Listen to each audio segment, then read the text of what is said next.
Hey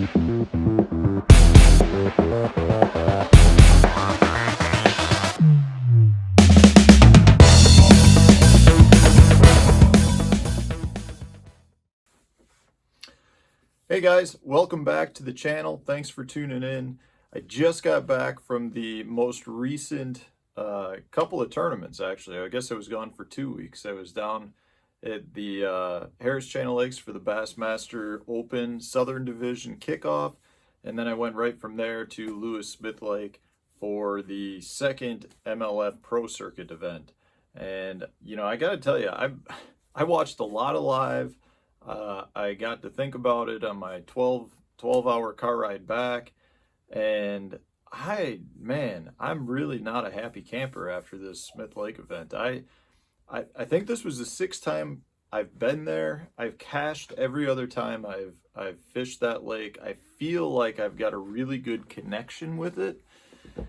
And it just didn't happen this time. You know, in practice, I felt like I wasn't on any sort of pattern, but I could go around and fish stuff that looked good and get bit. And I had 2 decent days of practice. I mean, I didn't catch a ton of keepers, and I wasn't trying to catch a ton of keepers, but each day I had 6 or 7 keepers, and I had 2 fish each day that were, you know, over 3 pounds. And, you know, I just felt good about going in and just fishing and making it happen. And it didn't happen. You know, the first day I lost 3 good quality bites.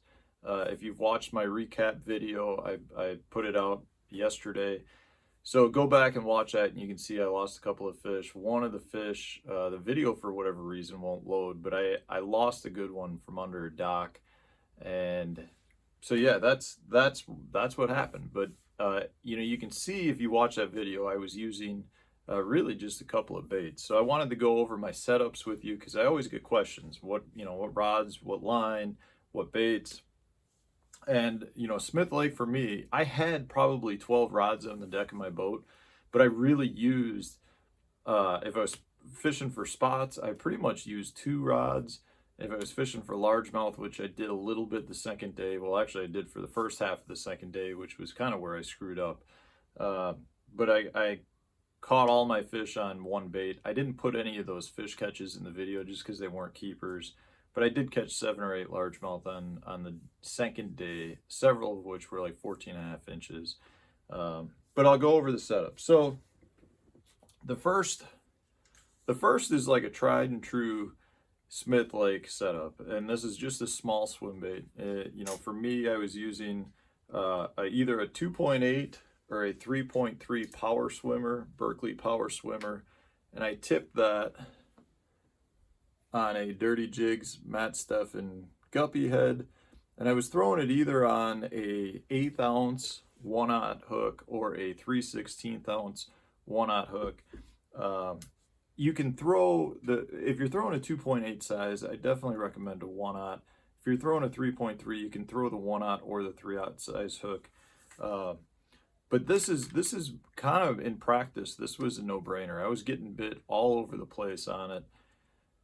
I didn't feel like the size was quite as good as maybe the bites I was getting on the jerkbait, but I still had 2 of my good bites was on it. And it's one of those baits you go there and the spotted bass go nuts over it.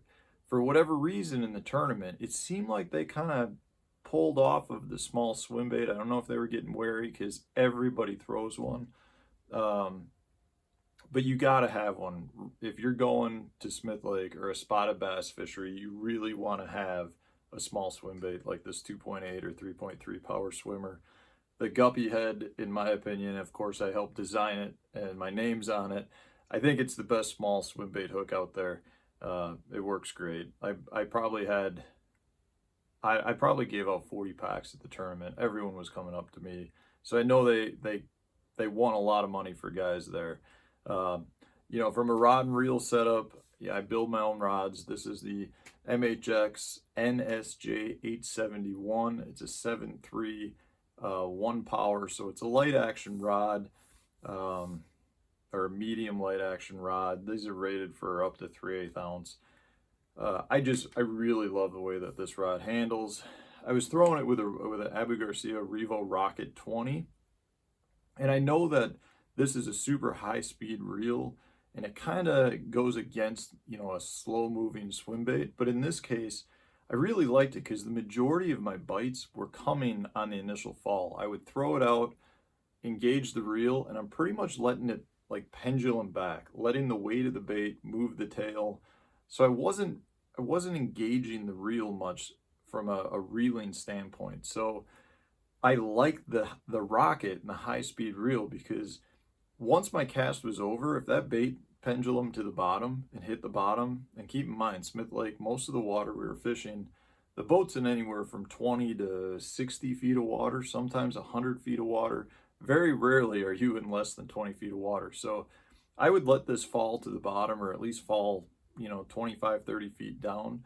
And at that point, if I didn't get bit, I reeled it right back in, made another cast. So having this high speed reel allowed me to get that bait in faster and make more casts, in my opinion. So I really like this reel in this case. A lot of times if I'm just straight retrieving the swim bait like you normally would, then I would go down to a little bit slower of a gear ratio reel. But the Revo Rocket was great in this case. And then I was throwing this with, I have a 10-pound X9 braid high-vis leader to a backing to a 6-pound test 100% Berkeley trilene leader, and I usually try to make my leader at least 2 rod lengths long. So in this case, you know, I was probably about a 15-foot leader all the way up to a 20-foot leader. I just like having a longer leader in that clear water. And if you were fishing down by the dam, you did have some really clear water. Maybe not as clear as it's been in past when we've been to Smith Lake, but I still like to have a longer leader. So that was my setup with the swim bait. So then my next bait that I was going to, if that wasn't working, or if I was trying to cover water faster, that's when I would pick up this Berkeley 110 cutter, 110 plus cutter. And I believe this color is Chartreuse Shad. I think that's what this is. It really matches those blueback well. It's got that purple iridescent back. I had several blueback herring that were spit up in my live well, and they have very much a blue purple back with a nice chartreuse hue down the side of it. And this bait really generated a ton of strikes for me. The only thing I'll say with the jerkbait there is I lost several fish on a jerkbait, and it's just because those fish come up and they swipe at it. But these laser sharp hooks that come on this thing, you know, do a great job sticking the fish. But a lot of times you get them kind of in the side, or, you know, in the gill plate, and you fight them for a while. And that happened. I lost a 3-pounder that you could see in the video I had yesterday. And I could tell the way I had that fish hooked. Like, I mean, he hit it. It felt like he hit it good. But when I was fighting the fish, I could see that I had him in the side of the face. So I don't know that I actually ever had him in the mouth. But I fought that fish for a long, you know, probably 10 seconds. I had him. I could very clearly see him probably 15 feet from the boat, and it was a very nice quality spotted bass. So I fished this on 6-pound 100% fluorocarbon. I know that a lot of people think that's crazy, but that 6-pound test allows me to get my bait out there a lot further, which then allows me to get my bait down deeper. And at the same time, in that clear water, I get more bites throwing 6-pound tests than I would with 8 or 10-pound tests. And if you're, you know, cognizant of the fact that you're throwing 6-pound tests, you won't break fish off. You'll play the fish properly. And I caught the majority of my weigh-in fish were on this bait. And then I paired this up. So I was throwing the Abu Garcia Zada 20. This is the first time I've thrown this reel in a tournament situation. I really loved it. Performed great. It's a good price point reel. Highly recommend it. Yeah, give it a try. I mean, I was impressed with it throwing it this week. And then I paired it up with a this is an SJ 812. So it's a 6'9" 2-power rod that's rated for up to a 1/2 ounce. It's just a really light action MHX blank again. So that was my jerkbait setup. You know, from a retrieval standpoint, I mean, pretty standard jerkbait stuff. You didn't need super long pauses. You just kind of wanted to keep the bait going. It seemed like if you could, it seemed like you could really generate additional strikes with the jerkbait during the tournament. I didn't feel like it was that great in practice, but I think with that water warming up, you know, the water warmed up close to 10 degrees, I think, during the course of the week. So just being able, you know, going from that low 50 range to the upper 50 range, I do think the fish became a little bit more active, and it made the jerkbait better as the tournament went on. And it was also a great bait. Towards well, on day 2, I never saw fish bust the entire tournament, or the entire week until day 2. So they became more active chasing fish. And if you get your jerkbait in where they busted, you definitely could generate some strikes that way. So the jerkbait was a big key. And then, like I said, on day 2, I went largemouth fishing for the first half of the day. I had found some in practice, and I figured if I was going to have a good move up the leaderboard, I probably would need to have a couple largemouth. In hindsight, I wish I hadn't have done that. I wish I had gone, capitalized on the morning bite for spotted bass, tried to secure a limit, which would have then at least moved me up probably to a $5,000 check range, because my day 1 was, I was right on that borderline cut for a small check. And I gambled too much. I should have gone, got a limit of spotted bass, which I didn't. I failed to do on day 2. And a lot of that had to do with, in practice, I had some bites on a floating worm, and I knew that that bite could get better based on the warmer weather we were doing. So in this case, this was just a methylate floating worm. Again, I threw it with a Revo Rocket 20.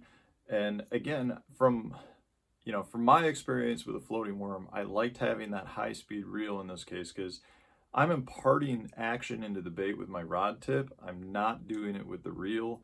And a lot of times you're kind of working your bait halfway back, and when those fish do bite, they hit it with such aggression that they hit it and they go 10 feet with it. So I like to be able to pick up that line fast.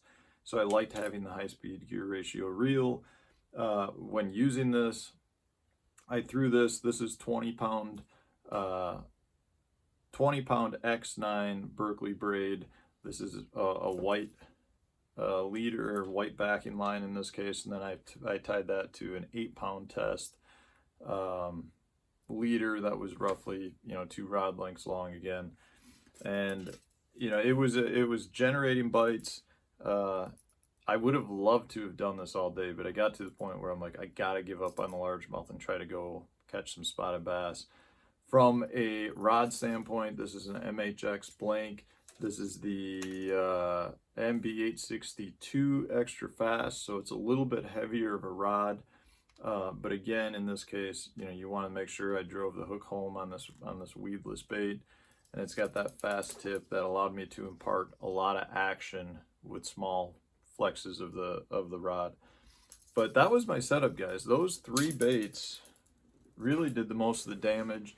I did catch some fish throughout the week in practice, on a jig and some other like Ned rigs and stuff like that. It seemed like you get bit on that stuff as well, but I was getting a lot of really small bites, like on a Ned or on a shaky head. If I threw something that was up higher in the water column, mimicking a blueback, I was getting better strikes. So if you're heading to Smith Lake, guys, those are some of the baits right now that I think you need. There's a Bassmaster Open coming up here. I think you're going to see all 3 of those baits play. Those fish will be on beds for sure in the next week. I'm sure they probably are right now even. We hit it.